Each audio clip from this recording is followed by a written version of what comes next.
Hello students, good evening. कैसे हैं आप सब? सिविल्स विद आकाश में आप सभी का स्वागत है। उम्मीद है कि आप सब बहुत बढ़िया होंगे।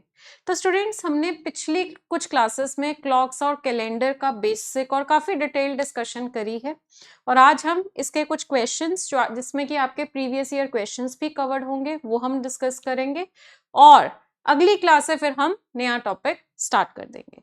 So let us start. आज का पहला क्वेश्चन, आज का पहला सवाल आप सबके सामने है। आपको कहा जा रहा है कि अगर आज मंडे है, इफ टुडे इज मंडे, तो बताइए 61 डेज के बाद क्या होगा।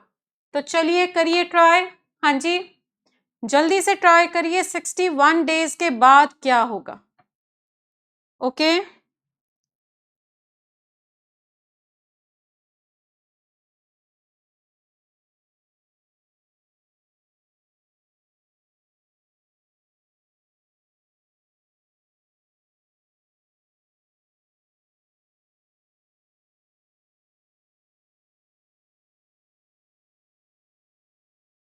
सो देखिए यहां पर आप लोग जो हैं इसमें ऑड डेज निकालिए। 7 से डिवाइड करते हैं तो 7 8 जा 56, 5 ऑड डेज बचते हैं। तो मंडे का कोड 1 है, 1 + 5 कितना होगा 6, एंड 6 किसका कोड होता है? सैटरडे का। Very simple.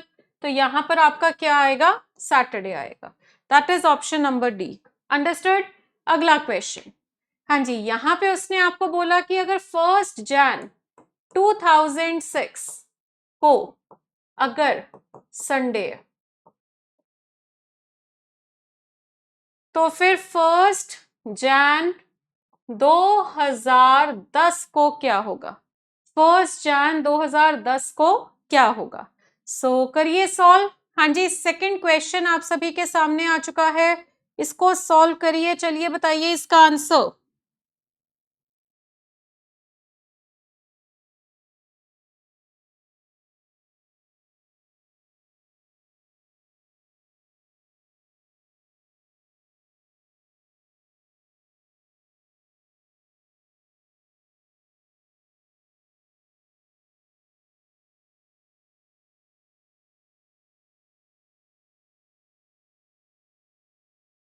ओके तो देखिए, आप सिंपल चीज देखिए, हर साल आपका स्टैंडर्ड अगर हम देखें तो +1 होता है। मतलब एक डेट से अगली सेम डेट अगले साल पे आते हो तो 365 डेज ऐड होते हैं, और उसमें 1 ऑड डे होता है।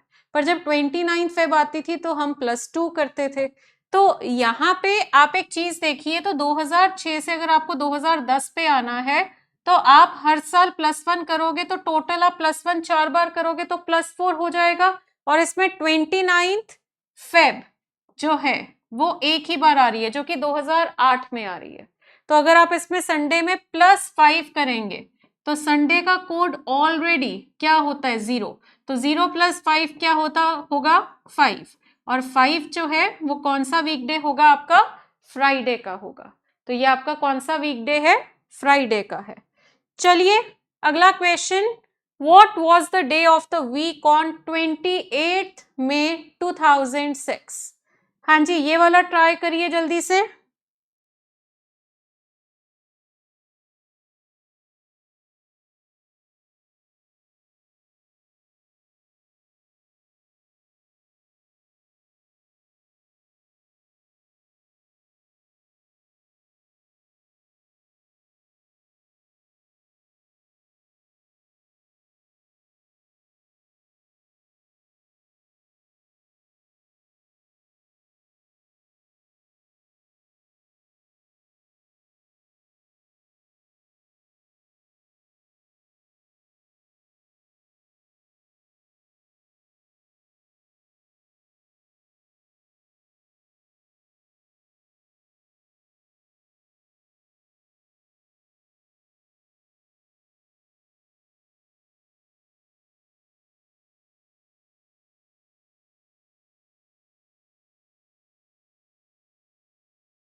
हाँ जी, चलिए जल्दी से करिए। What was the day of the week on 28th May 2006?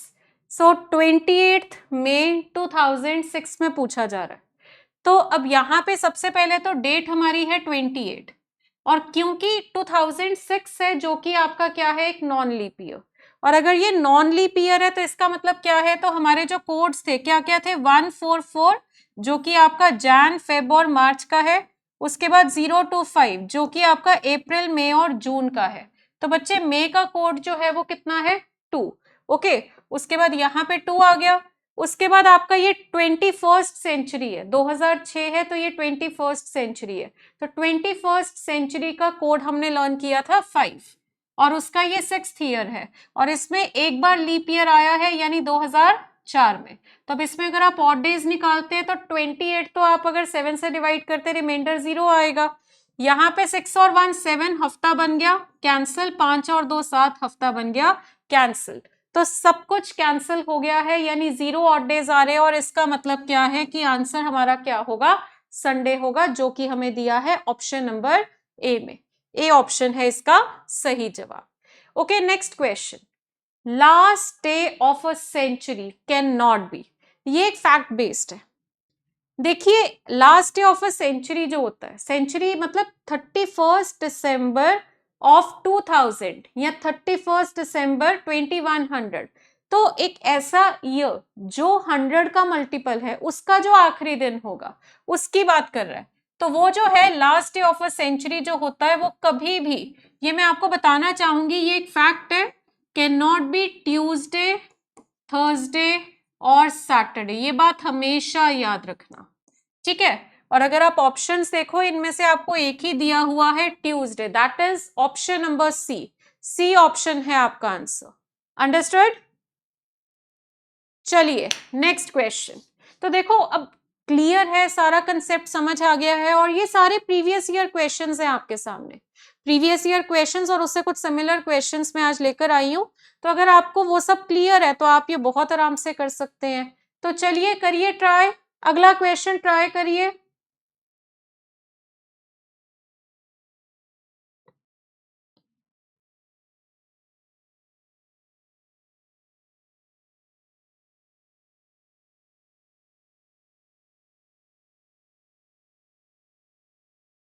हाँ जी, अब आपको उसने यहाँ पे क्या बोला है कि 6 मार्च,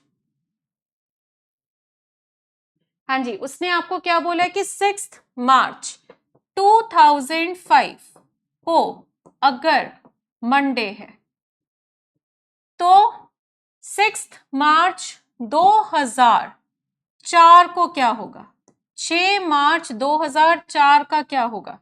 तो बच्चे अगर 6 मार्च 2005 का मंडे है तो 6 मार्च 2004 का उसने आपसे पूछा है। तो देखिए यहाँ पे आपका जो है इधर से इधर अगर आपको आना है तो आप बस इतना देखो कि कितने डेज है, क्योंकि ये 2004 है जो कि एक लीप ईयर होता है, बट ये 6 मार्च है जिसकी वजह से आप 29 फरवरी को इससे पीछे छोड़ चुके हो। तो यहां से यहां आना है अगर आपको, तो आप क्या करेंगे, +1 करेंगे। तो ये मंडे है तो -1 कर दीजिए, तो आंसर आपका क्या होगा, यहाँ पर संडे होगा, जो कि आपको दिया है ऑप्शन नंबर ए में। ए ऑप्शन है आपका सही जवाब। Understood? Okay, so next question मैं चाहूंगी आप लोग ट्राई करो, बिकॉज ये क्वेश्चन चाहे आपने नहीं किया बट ये जो क्वेश्चन है ये उसी चीज पे बेस्ड है जो आप डिस्कस कर चुके हैं, ठीक है। तो उसने आपको बोला कि on what dates of April 2001 did Wednesday fall, कि अप्रैल 2001 की कौन सी डेट को वेडनेसडे आएगा, ये उसने आपसे पूछा। अब बच्चे यहाँ पे अगर आप 1 अप्रैल 2001 का कोडिंग मेथड से प्रॉपर निकाल लो कि इस डेट को कौन सा दिन था, और उसको बेस लेते हुए या रेफरेंस लेते हुए आप सॉल्व करें। तो यहाँ पे देखिए 1 अप्रैल, ये नॉन लीप ईयर है तो अप्रैल का कोड क्या होगा, 0। सेंचुरी कौन सी है, ये आपके 21st सेंचुरी है, ठीक है। तो 21st सेंचुरी का मतलब क्या है कि यहाँ पे आपका ईयर होगा, मतलब कोड होगा 5, उसका फर्स्ट ईयर है और लीप ईयर अभी तक आया नहीं। तो इन सबको अगर मैं ऐड करूं तो कितना आ रहा है, 7, और इसमें ऑड डेज आपके कितने होंगे, 0 होंगे, और इसका मतलब क्या है कि इस डेट को आपका संडे है। और अब अगर इस डेट को संडे बनता है तो आप लोग जो है यहाँ पे देखिए कि 1 अप्रैल 2001 का अगर संडे है ना, तो फिर आप यहां देखेंगे कि वेडनेसडे कब होगा, तो संडे में आप कितना ऐड करेंगे कि वेडनेसडे आए? हाँ जी, संडे में आप कितना ऐड करेंगे कि वेडनेसडे आए? तो संडे में अगर आप +3 करते हैं तो आपका वेडनेसडे आता है। तो उसी तरीके से इस डेट में अगर आप +3 करोगे तो कितना आएगा? 4 अप्रैल 2001। ठीक है, 4 अप्रैल 2001, यानी इस डेट को आपका वेडनेसडे होगा। और ये कौन सा ऑप्शन है? B option. इसमें +7 करोगे तो अगला 11th को, इसमें +7 करोगे तो अगला 18 को, इसमें +7 करोगे तो अगला 25th को। सो आंसर इसका क्या है? Option number B, right. Okay, ये तो मैंने आपको करवाया हुआ है, तो चलिए जल्दी से इसको ट्राई करिए। हाँ जी, चलिए इसको ट्राई करिए जल्दी से।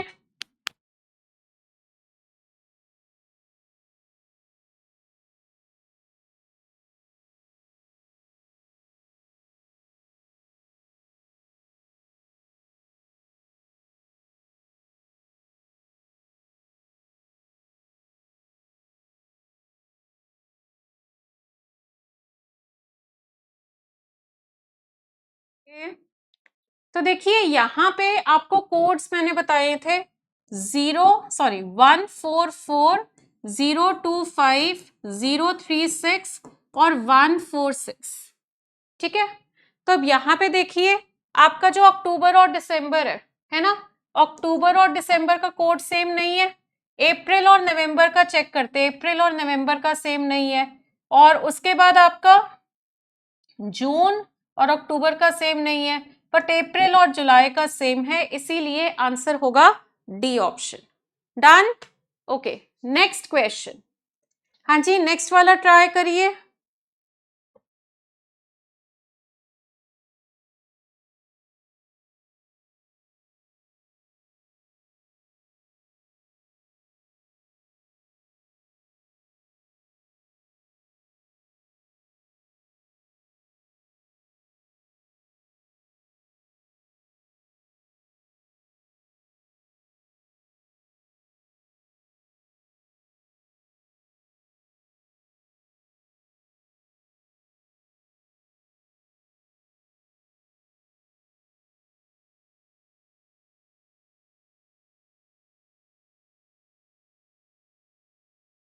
हाँ जी, अब वो कह रहा है कि नेक्स्ट टू 2005, अगर मैं 2005 के बाद देखूं तो नेक्स्ट टू 2005 कौन सा ईयर होगा जो कौन सा कैलेंडर होगा जो सेम होगा, राइट? ये उसने पूछा है। तो बच्चे अगर मैं लीप ईयर की बात करूं, वैसे तो मैंने आपको बताया हुआ है कि आपका कैलेंडर 400 साल बाद सेम होता है, पर उसके बीच में भी आपका कैलेंडर रिपीट हो सकता है। ओके, लीप ईयर जो है वो आफ्टर 28 ईयर्स रिपीट होगा। अब ये जो है ना, ये कंडीशन के साथ होता है कि अगर लीप ईयर है तो 28 साल बाद रिपीट होगा। अगर आपका ये लीप ईयर का नेक्स्ट ईयर है तो वो आपका 6 साल बाद रिपीट होता है। और अगर लीप ईयर के 2 साल बाद या लीप ईयर के 3 साल बाद वाला ईयर है तो वो आपका 11 साल बाद रिपीट होगा। ठीक है, अंडरस्टूड। अब यहां पे देखिए आपका जो है इंफॉर्मेशन दी हुई है कि the year next to 2005 will have the same calendar as that of the year 2005। अब 2005 क्या है? लीप ईयर का अगला साल। तो अब यहाँ पे आप +6 करेंगे तो 2005 में अगर आप +6 करते हैं तो ये कितना बनेगा? 2011 बनेगा। अंडरस्टूड? 2011 है आपका आंसर, राइट। चलिए नेक्स्ट क्वेश्चन। तो आई होप आप सबको काफी अच्छे से क्लियर होगा। हाँ जी, नेक्स्ट क्वेश्चन।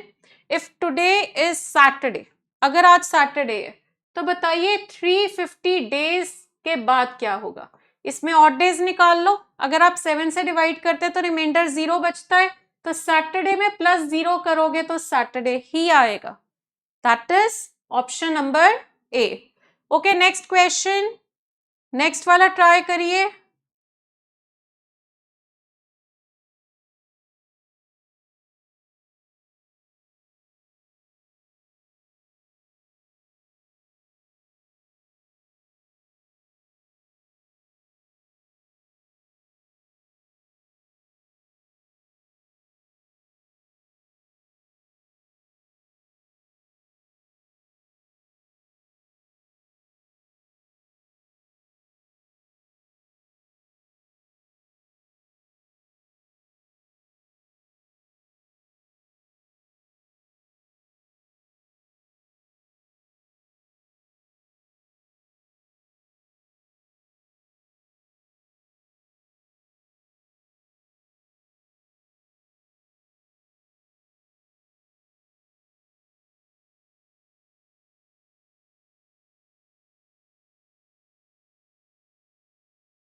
चलिए अब 2018 लीप ईयर का नेक्स्ट टू नेक्स्ट है, ठीक है, लीप ईयर का नेक्स्ट टू नेक्स्ट है। अब यहाँ पे अगर ये लीप ईयर का नेक्स्ट टू नेक्स्ट है तो यहाँ पे आपका ये 11 साल बाद रिपीट होगा, तो इसमें 11 ऐड करोगे तो कितना होगा 2029। अंडरस्टूड। नेक्स्ट आपका 93। अब 93 कौन सा ईयर है? 93 है लीप ईयर का नेक्स्ट। 92 आपका जो है वो लीप ईयर होता है ना। और यहाँ पे अगर आप देखो 92 यानी लीप ईयर का अगला साल है, तो ये आपका जो है 6 साल बाद रिपीट होगा, तो इसमें 6 ऐड करोगे तो कितना आ जाएगा 99। अंडरस्टूड। सो आई होप आप इस तरह के क्वेश्चंस अब कर लेंगे। अब देखिए ये वाला सवाल आपको क्या कह रहा है कि अगर हर second Saturday, if every second Saturday and all Sundays are holiday in a 30 days month, कि अगर सभी सेकेंड सैटरडे को और जितने भी संडे हैं उस दिन आपकी छुट्टी है और महीना 30 दिन का है, तो बताइए कितने वर्किंग डेज होंगे। और आपका महीना जो है वो शुरू हो रहा है सैटरडे से, आपका मंथ जो है वो सैटरडे से स्टार्ट हो रहा है। तो बच्चे सेकेंड सैटरडे तो अगर छुट्टी है तो 2 छुट्टी आ गई सैटरडे वाली, क्योंकि सैटरडे 4 हो या 5 हो, सेकेंड सैटरडे छुट्टी है तो सेकेंड और फोर्थ को ही होगी, 5 सैटरडे होंगे तो फिफ्थ वाला वर्किंग होगा, है ना। और संडे कितने हैं?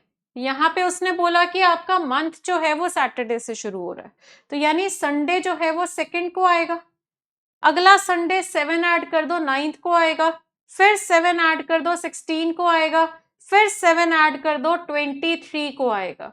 तो ये 4 डेट्स पे आपका संडे आ रहा है, ठीक है। तो इसका मतलब क्या है कि अगर 23 में आप 7 ऐड करते हो तो 30 आता है, तो कितने संडे आ गए? 5 आ गए।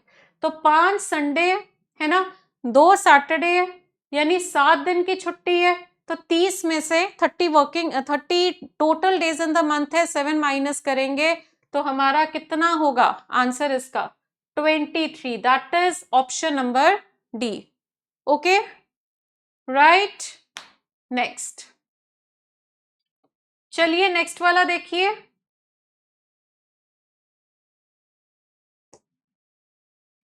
Given that on 9th August 2016 is Saturday. अगर आपको दिया है कि 9th अगस्त 2016 को सैटरडे है, तो वो कह रहे हैं 9th अगस्त 1616 को क्या होगा। आप एक चीज ध्यान दे रहे हैं, दोनों डेट सेम है और इनके बीच में पूरा 400 साल का फर्क है, और आपको ये भी पता है कि 400 साल में कैलेंडर रिपीट होता है।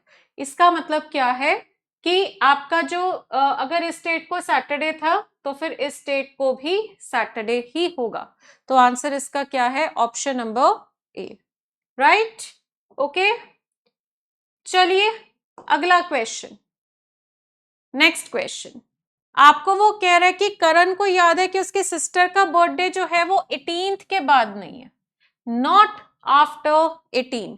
करण की मदर को याद है कि सिस्टर का बर्थडे जो है वो 20th से पहले है और 17 के बाद है, तो पॉसिबिलिटी क्या है 18 और 19 की। और वो कह रहे हैं 18 के बाद नहीं है तो मतलब 19 को नहीं है, यानी साफ साफ हमें समझ आता है कि बर्थडे जो है वो 18th को होगा। Okay right. चलिए नेक्स्ट क्वेश्चन। हाँ जी, अब ये वाला आपका कैलकुलेशन बेस्ड क्वेश्चन है, ये करिए ट्राई। हाँ जी नेक्स्ट करो।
हाँ जी।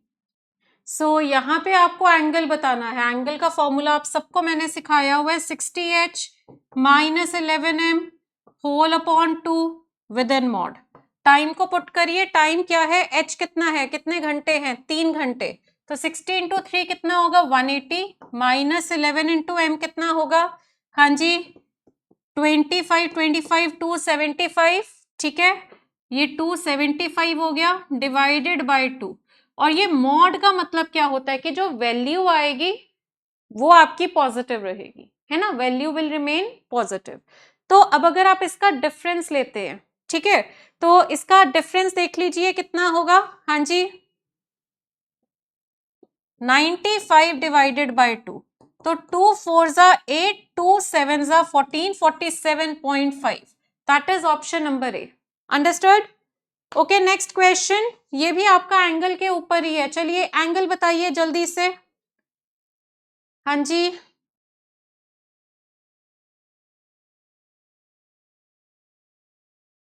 एंगल बताइए जल्दी से। 830। जब 830 का टाइम होता है तो कितने डिग्री का एंगल बनेगा, ये तो हम ओरली भी कर सकते हैं। 830 में ऐसे दिखेगा हमें। तो ये देखिए, ये आपका 30 डिग्री, ये भी आपका 30 डिग्री, और इसका हाफ जो है वो 15 डिग्री। तो 30 30 15 कितना हो गया, 75 degree. That is option number B. B option है आपका सही जवाब। तो आपको मैंने सिखाया हुआ है एट टाइम्स। देखो टाइम जो है अगर आपका ओ क्लॉक में है या 30 मिनट्स में है तो ऐसे ही हो जाता है। पर अगर आपका टाइम जो है वो इस तरीके से है कि आपको वहां पे मिनट्स कुछ 24 20 इस तरह के दिए हुए हैं, तो फॉर्मूला यूज कर लेना, that is much better. Okay, what is the angle made by the hour hand and the minute hand if the clock shows 9:15 PM? चलो बताओ। हाँ जी,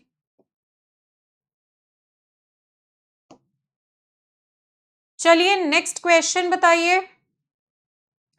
हाँ जी, angle made by the hour hand and the minute hand if the clock shows 9:15 PM।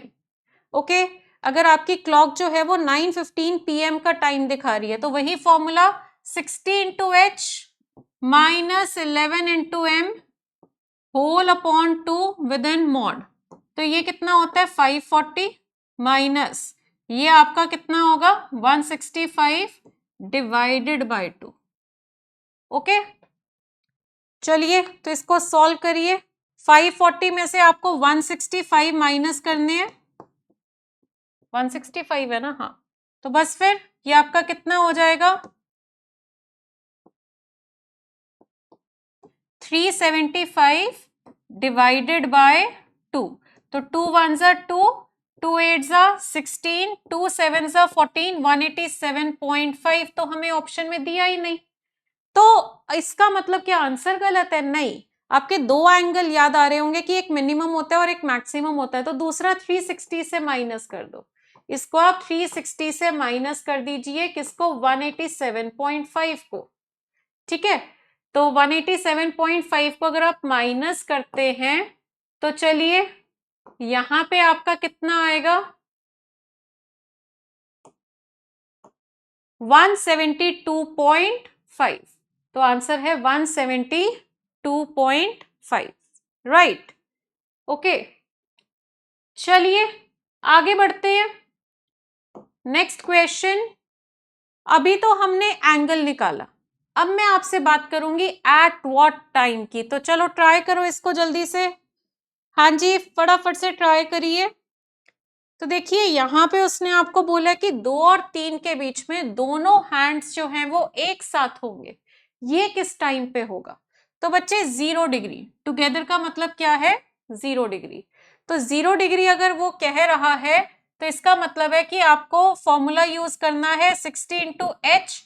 H कितना है, 2 और 3 के बीच में जो भी टाइम होगा, है ना, उसमें आपका जो एच है वो 2 ही होगा, minus 11 into M whole upon 2 within mod. Okay, done. तो और एंगल हमारा 0 डिग्री है, तो इसको अगर मैं सॉल्व करूं, क्रॉस मल्टीप्लाई करूं, तो ये कितना होगा, 120 is equal to 11m।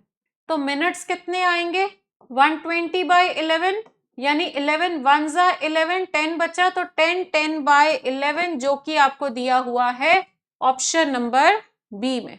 B option है आपका सही जवाब। अंडरस्टूड।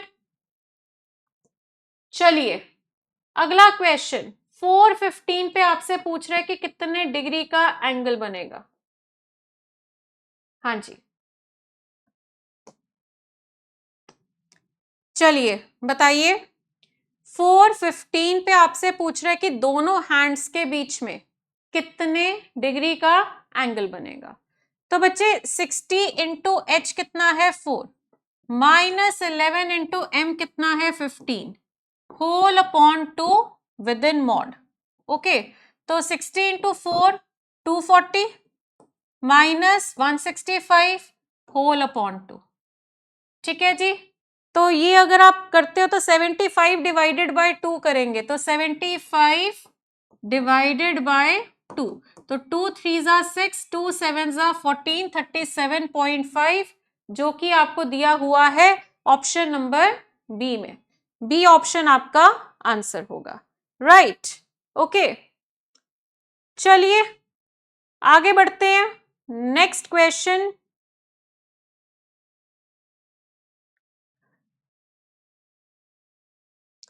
हाँ जी, अगला देखिए। उसने बोला कि एक वॉच है वो गेन करती है 5 सेकंड एंड 3 मिनट और आपकी घड़ी सुबह 8 बजे बिल्कुल सही थी। तो what time will clock show at 10 PM on the same day. 10 PM on the same day, सुबह 8 AM से लेकर पहले तो 10 PM तक देखो कितने घंटे हुए। ठीक है, और आप देख सकते हैं कि आपकी घड़ी जो है वो 3 मिनट में अगर 5 सेकंड का गेन कर रही है तो 1 घंटे में कितना गेन करेगी ये देखिए। तो 1 घंटे में यानी 60 मिनट्स में आपकी जो क्लॉक है वो 60 इंटू 5 डिवाइडेड बाय 3, तो यानी कि ये कितना होगा 20 इंटू 5 यानी कि 100 सेकेंड्स। तो 1 घंटे में 100 सेकेंड का गेन है। और यहां से यहां कितने घंटे हुए AM टू PM 12 घंटे और 8 PM टू 10 PM 2 घंटे और, तो 14 आवर्स, ये 12 घंटे बनते हैं। तो अगर आपके 1 घंटे में 100 सेकंड का गेन हो रहा है तो 14 घंटे में 1400 सेकंड का गेन होगा। अब इसको हम मिनट्स में सॉल्व कर लेते हैं, तो 60 से डिवाइड कर लो तो ये आपका कितना आ रहा है। हाँ जी, 3 2 3 जा 6, 2 7 जा 14, तो 70/3, 3 2 जा 6, 10 आया, 3 3 जा 9, 23.3 मिनट, ये इसका मतलब है। तो 20, या फिर आप इसको अगर मिक्स फ्रैक्शन में करो वो ज्यादा बेटर रहेगा शायद। तो 3 2 जा 6, 3 3 जा 9, 23 1/3। अब बच्चे 1/3 का गेन क्या होता है, 1 घंटे में 1/3 का गेन, 1 घंटा 60 मिनट का, और उसका अगर आप 1/3 करते हो तो कितना आता है 20 आता है ना। यानी आपकी घड़ी जो है वो 20 मिनट्स, ठीक है, सॉरी 20 सेकेंड्स आगे है, 20 सेकेंड का फर्क है। तो टाइम क्या, अब देखो घड़ी तेज चल रही है तो जब घड़ी जो है वो 10 PM शो कर रही है तो उससे आप 20 सेकेंड्स जो है वो कम करिए ना, यही तो समझने वाली बात है।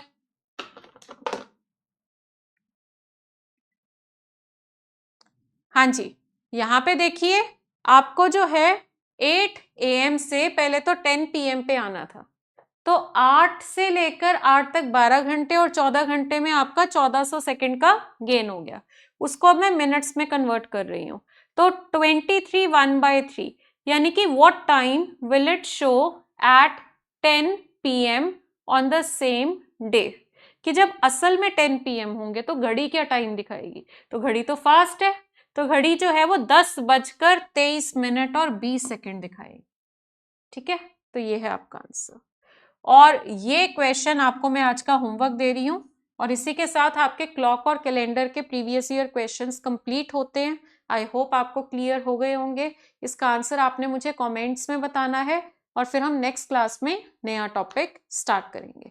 Okay students, thank you so much.